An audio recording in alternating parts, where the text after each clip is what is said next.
hanging out in here on a beautiful day as we await some rain later today in Syracuse. It's just a little after 2 o'clock. We're here, of course, at JP's Custom and Cycle. I got it right. Yes, sir. All right. This is Todd Root. He is a platinum driver who will be following the Super DIRTcar Series this year. He has done 2 races so far. New Egypt was the first race, and of course, last weekend was Albany, Saratoga. How we doing? Well, we haven't unloaded very good, and I found out real quickly that you need to unload with speed with these guys. I think we found some issues to unload with speed our next race we get to. You know, this was going to be a learning curve, so I really don't mind 2 drops right off the get-go.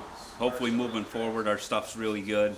And I kind of feel like the last 2 series races, like the series guys really haven't been lights out like normal. A lot of your regular guys are kind of beating up at these home tracks right now. Yeah, LJ Lombardo wins the race at Albany, Saratoga. And if you would have polled the fans leading into it, you probably wouldn't even been in the top 10 for guys there. Well, let's go back to New Egypt, because I know they did start down in Jersey. I've heard a lot of things about that track.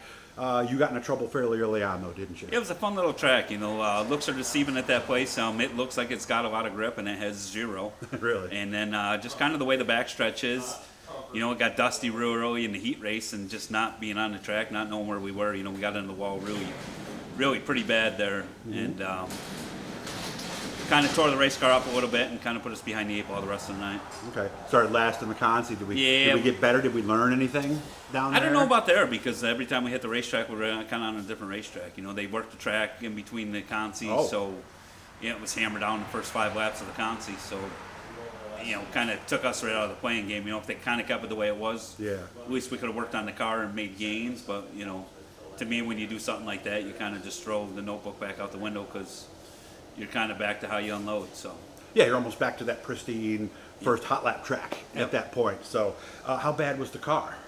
We bent the rear clip a little bit. You know, did? New body, quarter panel, bumper, deck lid. Other than that, that was all kind of cosmetic stuff. Yeah, I got into it pretty good. How's the clip? The clip wasn't too bad. It was kind of gas tank back, so I mean, it was kind of an easy fix. Okay. But that car's back together and ready to go for Brewerton, and then we just debuted the new car at Albany last weekend. Okay, and how did that go? Well, the car stayed together, so that was fun. But again, you know, we unloaded behind the 8 ball, and I think we found the problems there. Didn't you start last in the heat, I thought? Yeah, like we that? just timed terrible, 30 something, and that's just not even like us. Usually at least we time halfway decent, and race the heat race halfway decent. But you know, feature time, you know, we tend to struggle. You know, down there, I felt like we made gains in the heat race, and then we're able to drive forward where a lot of guys didn't.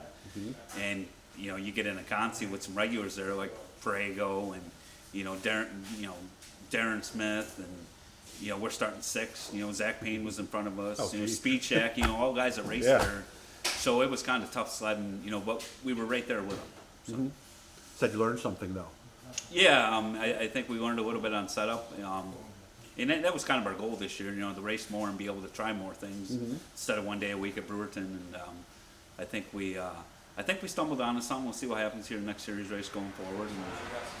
And I think we found something. Okay, fun track because it's kind of like Brewerton, but not like Brewerton. And I know years ago they were running the harder 400 tire. You said that's not the case anymore, because some guys were running through the 300s in the heat. Yeah, I felt like everybody there the other night was on 300s all night long, really. Yeah, just the tires aren't, you know, you're not getting in the tires like you used to. So I don't know if they changed the clay a little bit there. There was something a little different there.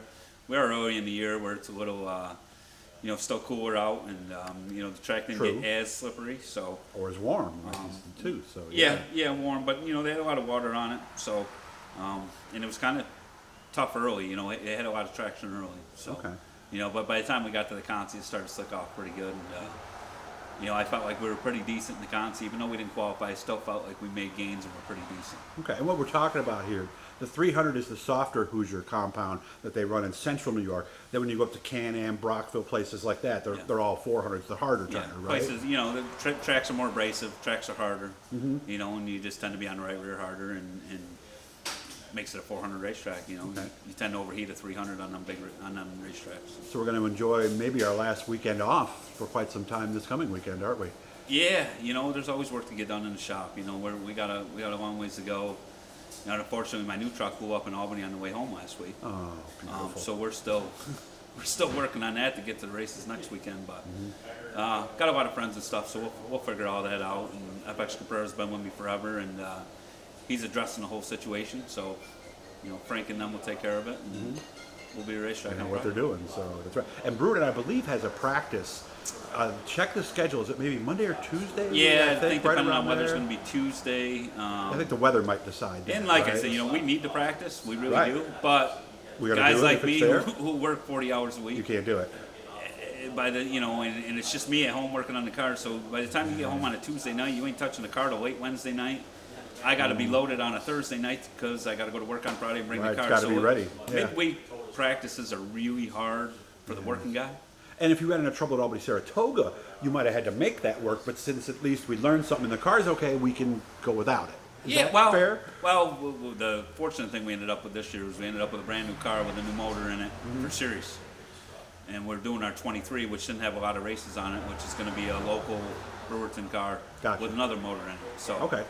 at least that's a little bit easier for us this year, but it's still a lot with two cars to try to maintain and keep the hustle. And which one's going to Brewerton And Friday? our 23 car. The older car. Save that car for the Yep. series only. Yep. Unless we want to shake it down and learn something. and Yeah, then we maybe might take it to right? Brewerton just to run it and see what we got. Well, obviously before the race at Brewerton, we'll take it to Brewerton. So, well, that's awesome. Who's helping you? You told me you had somebody new this year, right? On the sponsor side of the car. Sponsorship wise, Matt stepped up. Macco Tools did a nice little drawing with a toolbox that was donated. FX Cabrera is still on board with us this year. Any my buddy particular Danny FX Mace. Cabrera branch? Yeah, I kind of just do the car company's Oh, deal. okay. All right. So that way it's all of them. Yeah. Whether we're buying in Phoenix or Yeah. Going to Watertown or up to Watertown A-Bay. or A-Bay, all three of them are good. And Yeah. all three kids are good, so you can't really go wrong. So we just That's do true. the FX. I do deal with the Honda store a lot, but they're all, to me, the checks all go in the same spot. Yeah. So And Matt's got a lot of nice trucks up in Yep. Phoenix, guys. That's the old OTV right there. Go up there. I mean, I'd take any one of those he's got. There's I some just beautiful bought my wife a trucks, Yukon right? from him. Oh, you to did? Spread the wealth a little bit, yeah. Nice. So And Brooke, we're thinking about you. We're hoping you're getting better Yep. after your accident. And Charlie, I don't know how Charlie has the energy to do all this stuff. Frankie and everybody, we're thinking about you guys too. So, who am I forgetting at A-Bay? Taylor. Taylor, right. Sorry, Taylor. Taylor. Sorry, man. I would get up there to see you. So, well, hey, enjoy your weekend, and good luck next Friday at Brewerton. Thank you. Guys, we're only 20 away from 4,000 subscribers. So if you're not subscribed yet, click it this weekend. Let's see if we can get up to 4,000 before next week hits. As always, Todd, thanks for your time, man. Thank you, Doug.